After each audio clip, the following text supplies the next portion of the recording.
Un bon argument, ça doit être convaincant. Et pour convaincre, un argument doit être structuré. La plupart du temps, les négociateurs ont tendance à avancer leur argument du style « achetez mon produit parce qu'il est très fiable », et puis ça s'arrête là. En fait, il manque quelque chose, on le sent. En fait, il faut rajouter la preuve. Donc pour structurer un argument, l'idéal, c'est de mettre l'avantage, la preuve et le bénéfice qu'il y a derrière pour notre interlocuteur. Par exemple, « achetez mon produit parce qu'il est très fiable ».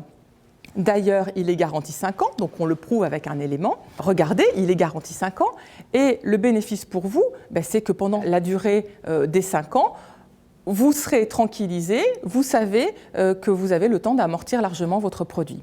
Première chose. La deuxième chose, au-delà d'être convaincant de par sa structure, un bon argument, c'est un argument qui est adressé à la bonne personne. On ne peut pas toujours utiliser le même argument dans tous les cas. Il faut systématiquement que chaque argument soit distillé à la personne adéquate. Donc en fait, souvent je dis que je prépare à l'avance pour une négociation un sac d'arguments, quel qu'il soit, donc avec une dizaine d'arguments. Et je vais aller piocher dedans pour les donner à chaque interlocuteur en fonction de sa personnalité. Comment sortir gagnant-gagnant d'une négociation? A priori, on se dit que ce n'est pas possible, qu'il va forcément y avoir un gagnant et un perdant. Ça semble logique. Il y a une méthode qui permet de sortir gagnant-gagnant d'une négociation. C'est de se dire qu'un cadeau que l'on fait n'a pas la même valeur pour celui qui l'offre que pour celui qui le reçoit. Ça, c'est un élément essentiel de la négociation. Si je dis, par exemple, à mon interlocuteur « Et si je vous propose de vous mettre en relation directe avec mon homologue sur la Suisse, par exemple, est-ce que vous êtes d'accord pour m'accorder la remise que je vous demande ?»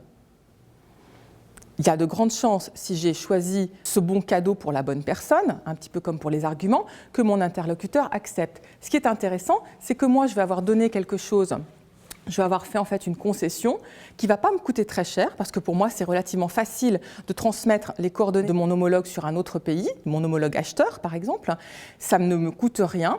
Et pour mon interlocuteur, c'est un cadeau extrêmement précieux. Si lui-même avait dû faire la démarche commerciale, de trouver les bonnes coordonnées, la bonne adresse mail, etc., pour lui, ça aurait été quelque chose d'extrêmement coûteux, ça lui aurait pris beaucoup de temps. Ce qui fait qu'en fait, mon cadeau à moi a très très peu de valeur pour moi et il a une valeur importante pour l'autre. D'où cette idée qu'un cadeau n'a pas la même valeur pour celui qui l'offre que pour celui qui le reçoit, ce qui permet finalement, à l'issue d'une négociation, de pouvoir se serrer la main, de repartir gagnant-gagnant en ayant l'impression de ne pas avoir donné trop chacun de son côté.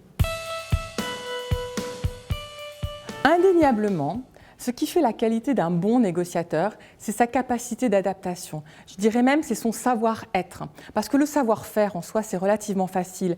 On a des outils de négociation, on a préparé à l'avance ses arguments, on a préparé à l'avance les concessions qu'on est capable de faire. En revanche, toute la partie adaptation à l'autre, c'est vraiment ce qui va donner la valeur ajoutée du négociateur. Sa valeur ajoutée, c'est-à-dire sa capacité à amener la négociation à l'objectif qu'il s'est fixé. Alors, quand je parle de capacité d'adaptation, je vais parler par exemple de l'empathie, je vais parler également de l'écoute, je vais parler également de la synchronisation, c'est-à-dire se synchroniser sur le verbal et le non-verbal de l'autre. Et puis aussi, je vais essayer de repérer quelle est la psychologie de mon interlocuteur. C'est-à-dire, qui est-ce que j'ai en face de moi?